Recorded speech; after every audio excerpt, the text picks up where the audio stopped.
Welcome. In this segment, we'll be covering preparing a daily dispatch plan.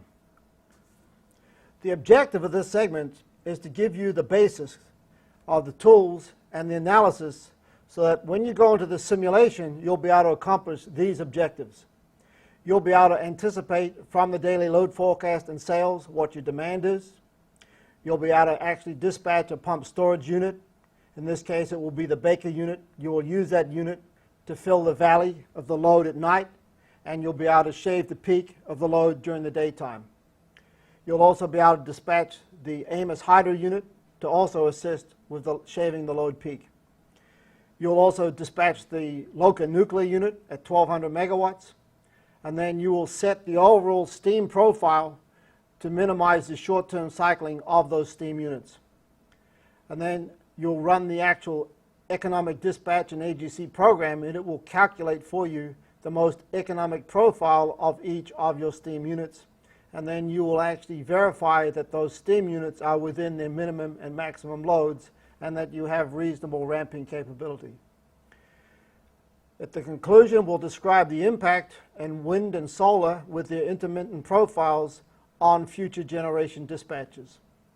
And in the simulations, you will be dealing with cases where you are notified by a plant operator that a unit is coming offline in several hours' time due to a boiler tube leak, and you'll have to adjust your whole daily load profile to take care of that contingency and make sure that you maintain your required spinning reserve margins. So I encourage you to pay attention, because as you get into the simulation, the tools and the principles we'll be covering here will really help guide you to make the right decisions. So what we're using here is what we call an experiential teaching approach. Basically, you'll be taking these different techniques and tools and applying them to a hypothetical power system. Based upon the experience you have with that model, you'll be reflecting on that, and you'll be generalizing and the things you see for that model. So our goal here is just to get you started. It's through the simulation and the interaction with that that you will truly understand how a dispatch works in the real world. Based upon that reflection, you can come up with certain generalizations. Generalizations like you need to have multiple units available during the morning and ramp them up in parallel in order to handle the load ramping characteristic and not exceed the ramp rate of a particular unit. Generalizations like you can use hydro to shave the peak, because that's when you get the best payoff from your hydro. And then as you generalize and make those observations through the simulation and apply them and increase your experience, you're also building your own mental models so that one day when you're operating a real power system and you get into similar situations, you'll be able to recall those models and apply them to that real system. So one of the things that's important in the whole process of learning is to be able to apply the principles that you learn in class to an actual situation, because of the proverb, I see, I learn a certain amount, I listen, I learn a little more, but then when I do it, that's when you get the full engagement of learning. So that's the process that we're going through here, and that's how you'll get to interact with the simulator.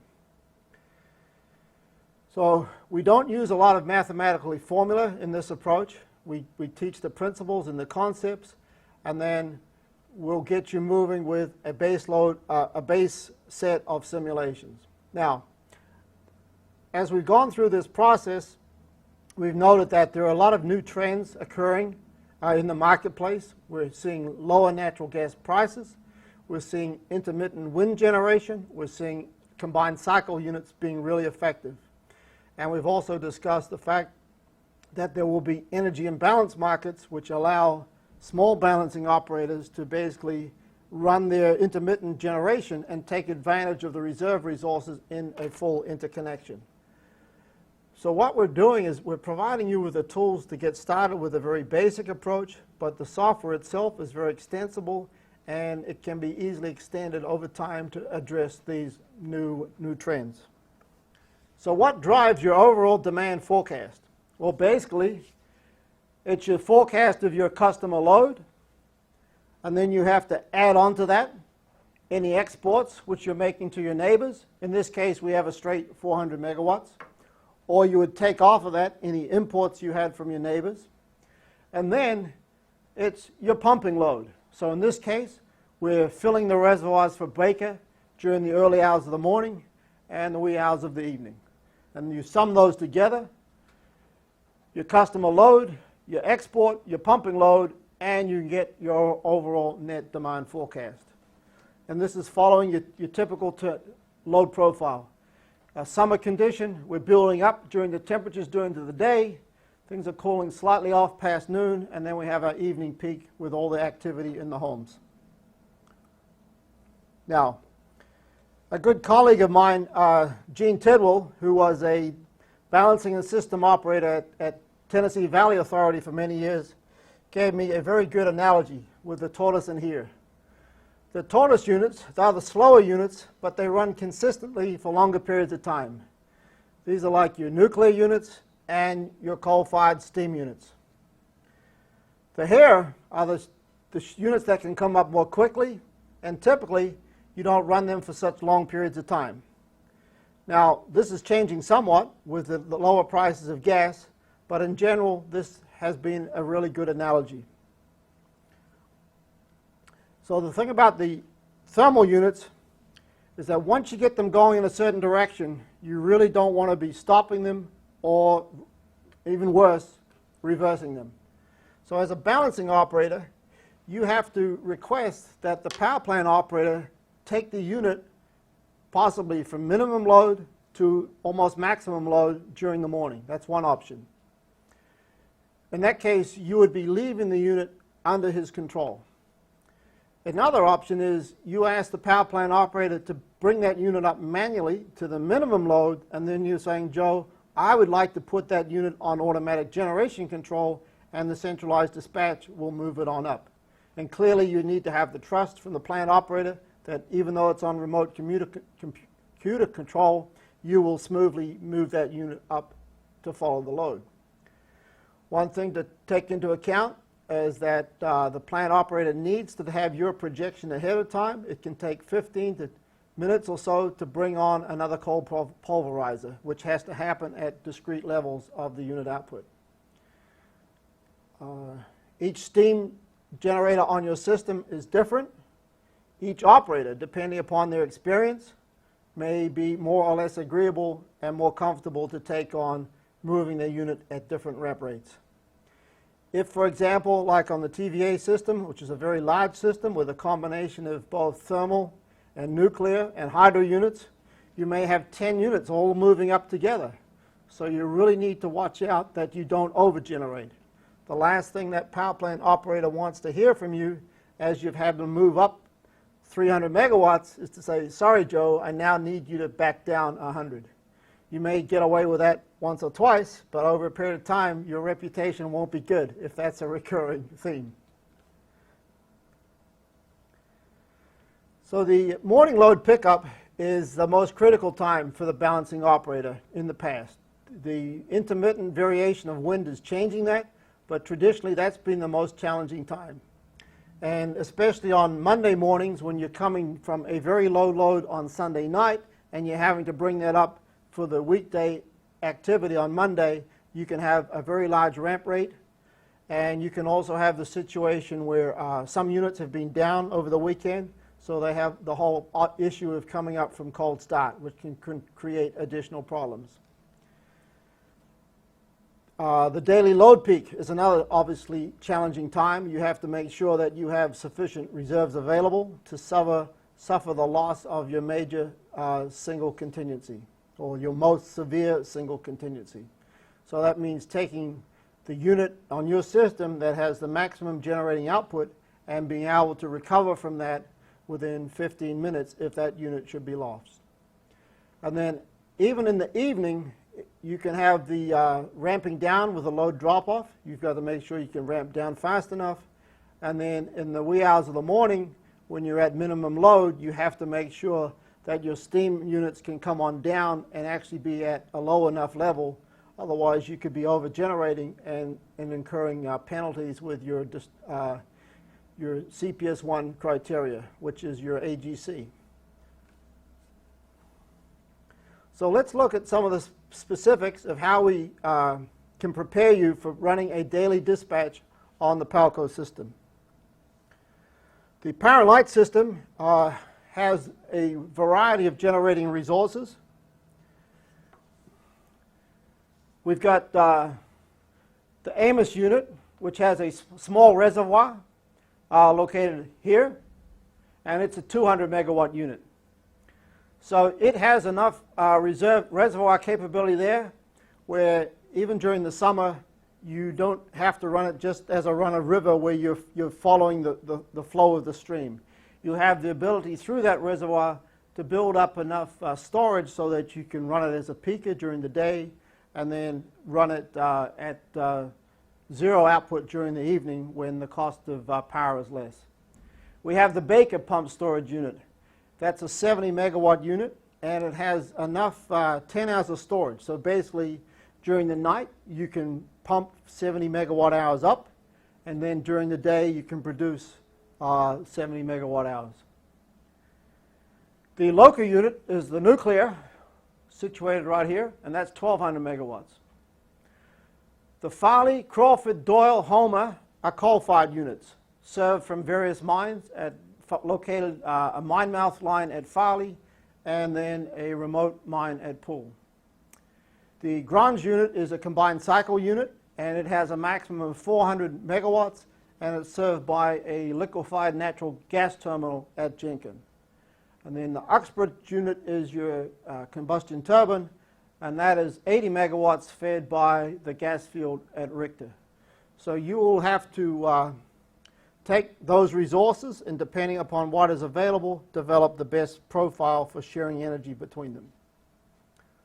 So again, you'll be given a certain daily load forecast with a certain export.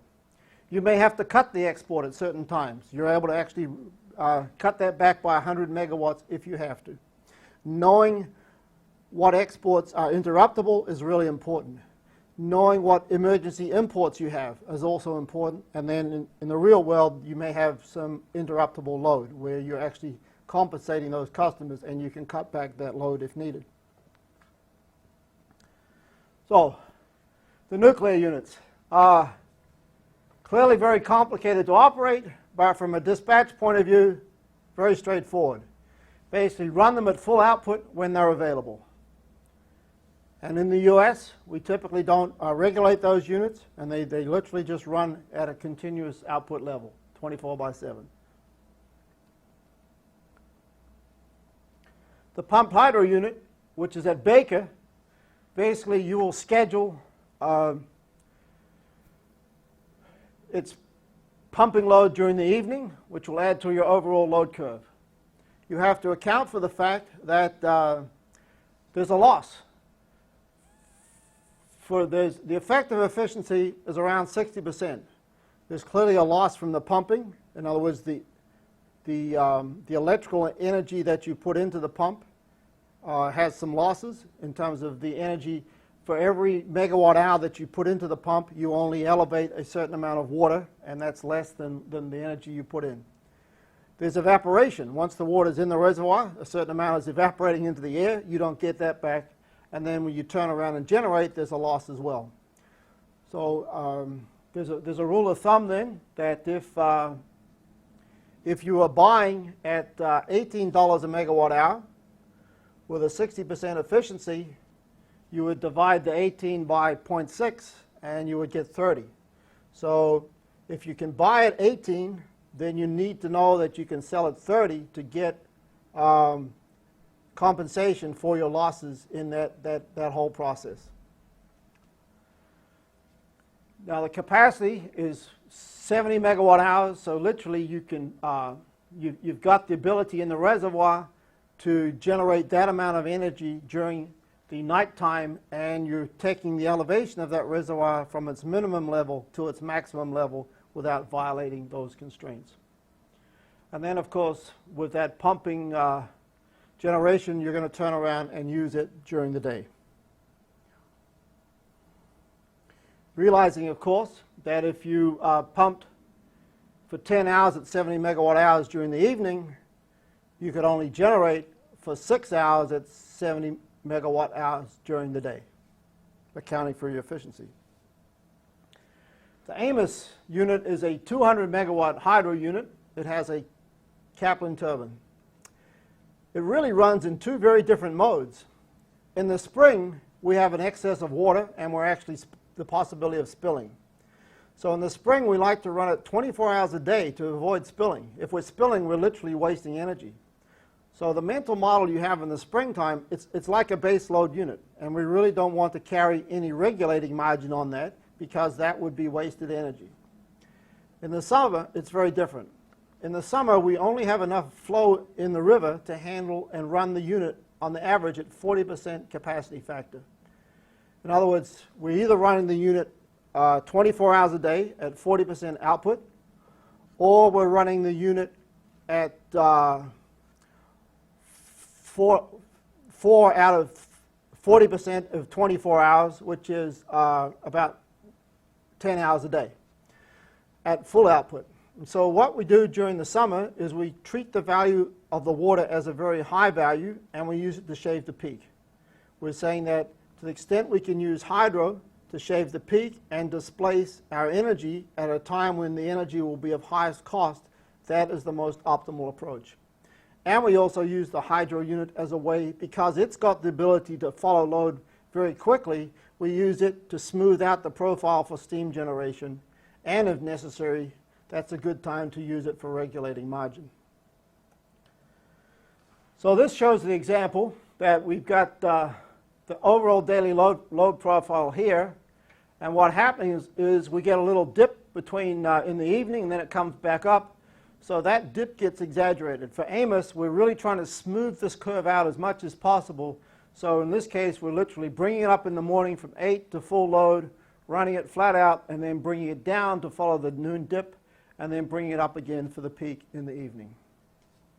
In this case, we did not have to keep any regulating margin because we had that available on our other steam units. And so what's happening then is this is the net generation that is left over for the steam dispatch, and we see how by using our Amos hydro unit and our Baker unit, we're actually able to smooth out the profile for steam units versus the overall underlying demand profile. So let's now look at what we do with the rest of the generation which is required to do the steam dispatch. In this case, in the program, you'll put these units on automatic control, and that every hour of the day, then the program will go through the lambda iteration dispatch algorithm, which we talked about in the previous segment, and it will calculate the optimal profile for all of those units.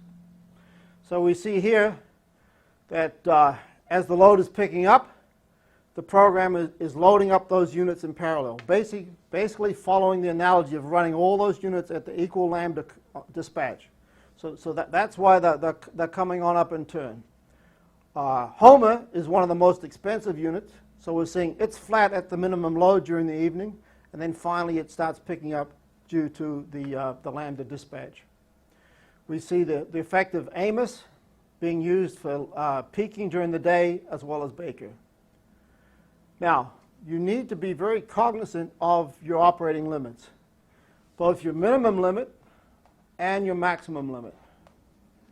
You need to be able to verify that in the evening you will not be bringing all your units trying to operate the summation of your steam units below the minimum limit.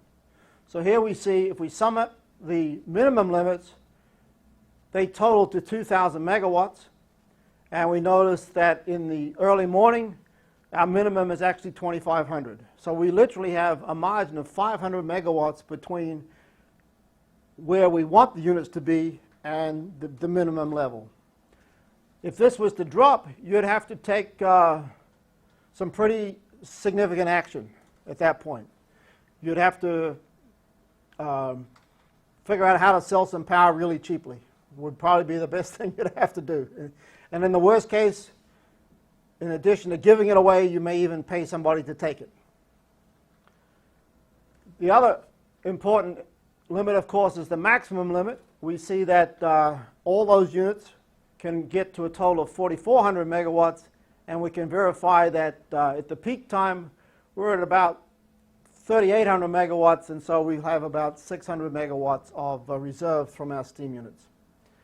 And you need to verify that, we'll discuss the fact that you've got to maintain your spinning reserve. The other thing you need to make sure is that you verify your ramping, that you see that your units are having to move at a fairly high rate during the morning here, and coming on down. You really have to look at the actual ability of those units to come on down at that speed of megawatts per minute. You have a Uxbridge 80 megawatt aeroderivative unit in your system that can ramp from cold to full load in 10 minutes. That can be very useful for maintaining your spinning reserve. You have the Grange units, which are basically 400 megawatts total capacity, but that divides into two 160 megawatt combustion turbines and one 80 megawatt steam turbine. It can ramp from cold to 320 megawatt in 10 minutes. In this system, the gas on the PALCO system you'll be looking at, gas is based upon 2008 prices. So what you'll be tending to do is to commit your combined cycle and your combustion turbines as the very last and lowest priority. But you will have to use them on peak days and to recover from a loss of one of your larger steam units. So the spinning reserve is a very important cross-check that you need to make on your dispatch program. NERC has a VAL balancing standard which says that for your most severe single contingency, you have to recover in 15 minutes. We'll cover that in a lot more detail in the AGC segments. But one of the criteria is that your spinning reserve, which is the difference between the capacity of all the units that are online and your actual total load, has to be more than 50% of your most severe single contingency. In this case, that will be your local unit. Your local unit is 1,200 megawatts capacity, and it's operating at 1,200 megawatts, so 50% of that is 600 megawatts.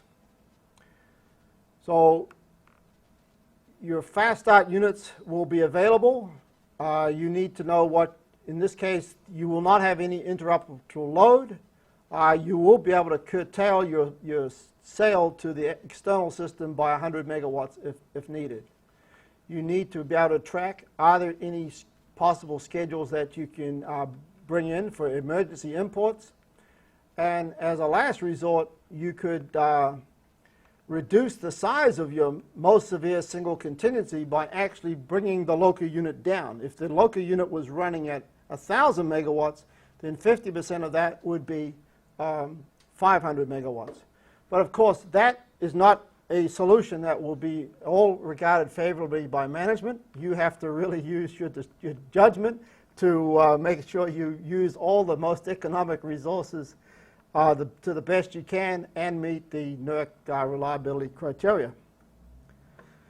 So after you've done with your dispatch and you run the program, and you'll enter in manually the dispatch for your hydro and your pump storage, and it will calculate the dispatch profile for your steam units based upon the equal lambda. It will then give you the production costs. The production costs are calculated very simply. Remember, we talked about the input-output curve of millions of BTUs at each level of generation. That is a quadratic curve, and the program has as definitions the A, the B, and the C coefficients. So simply, we are able to calculate from those coefficients the millions of BTUs for each generator based upon the level that it is dispatched at for that hour. We'll be basically working in 24-hour increments, and you'll have an average output at each hour of the day. So for each hour of the day, we take those coefficients and we calculate for every unit the total millions of BTUs. We sum that up across the system. Then we take the fuel cost in dollars for every million BTUs and multiply that by the actual fuel required. And we calculate the net fuel for that generator for every hour of the day. So you'll have a profile for each generator, what the operating fuel cost is for every hour of the day, and you'll have that across all the different generators. Then, of course, we talked about the operations and maintenance costs. That was covered on one of the previous PowerPoints. And we have to add that to the, based upon, we take the megawatt hours produced times the dollars, and we add that to the fuel cost. And based upon that, you get the total cost for each generation, and then that will be summed up for the total generation on a daily basis. What we'll now do is look at how to dispatch when you have wind generation. And the basic philosophy is, for wind, you take it when it is available. Many of the renewable energy contracts were put in place with the idea that the people that built and operated the wind farms had a guaranteed renewable energy credit based upon their megawatt hour output. So even though it is possible to feather the blades for those turbines or even shut turbines down, in most cases the underlying premise is you have to take the maximum capacity of the wind that is provided. And so by feather we mean is that you take the blade and move it to a position where it doesn't get the optimal lift from the aerodynamic forces running across the blades. So clearly, based upon the wind speed and the angle of attack, you can get maximum efficiency, and by varying that through an adjustable position controller, you can actually get less power than you could get from the actual wind speed that is available.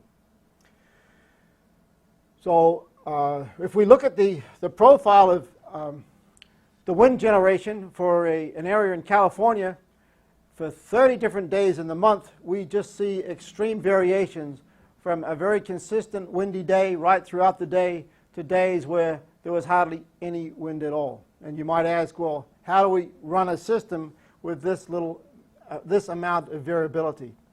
Well, the good news is utilities have worked very closely with wind and weather forecasting companies, and they are actually able to provide you with a profile for the day that gives you a 90% confidence level that the wind will be within that band and the megawatts produced will also be in a similar band.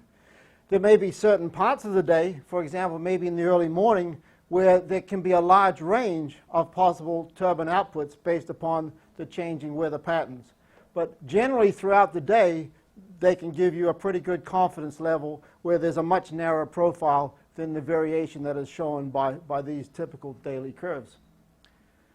So the main problem you run into, though, is you have to have the reserves available for ramping. Clearly, if your forecast is showing that you're going to be producing wind at this level and then you're coming on down and then coming back up, you've got to have other generation reserves and more that is combined cycle units that can account for that variation. And so between the wind dropping on down in the early morning and your load picking up, you're literally compounding your morning load rise. And so you really do have to be concerned about ramping. You've got to be concerned about ramping in the evening. In the evening, the load is dropping off, but your wind is picking up. So again, the wind is fighting against the natural trend of your demand, and that again means you need more reserves on standby. We also see a very significant variability in solar. The wind follows a definite slower profile with slight variations on that. But solar can have a tremendous profile as the cloud cover comes in and covers the sun and then bypasses on out. So we're seeing in this particular case of a overall peaking 25 megawatt capacity solar installation, we're seeing about half of that varying just to the cloud cover. So these are very interesting challenges that you'll continue to be faced with, especially if you're a balancing operator in those parts of the country that do have a large amount of wind penetration and solar. So here's an example of the net effect. The dispatch of your conventional resources has been dramatically changed because the solar has a peaking effect during the day. We get part of our early morning load pickup happening with our conventional resources, and then they actually start dropping off in the morning and then staying down during the day. And the most severe ramp for our conventional resources of our steam units and our hydro is actually to meet the evening load demand, where in this case we actually have very little solar and we have a moderate amount of wind. So whereas in the past your life was most challenging on a Monday morning when you were picking up load from the load on Sunday, if you take a job as a balancing operator with an organization that has a lot of wind and solar generation, I can assure you your job will be interesting 24/7. So with these principles of how to actually dispatch the different types of resources, we hope we've prepared you for the simulations that will follow on the PALCO system. And in this case, you'll have to handle a situation where there is a generation outage. The operator will be calling you and letting you know that in 4 hours' time, one of the major units will be coming offline, and you will have to adjust your dispatch for that, and you will have to make sure that you follow all the criteria we've covered. Make sure you meet your load, your interchange, use your peaking resources like hydro and pumping. You will have to possibly cancel a schedule with your neighbor, and you may very likely have to bring on your combined cycle unit and your combustion turbine to meet the spinning reserve requirement during that time. So thank you very much, and good luck with your simulations.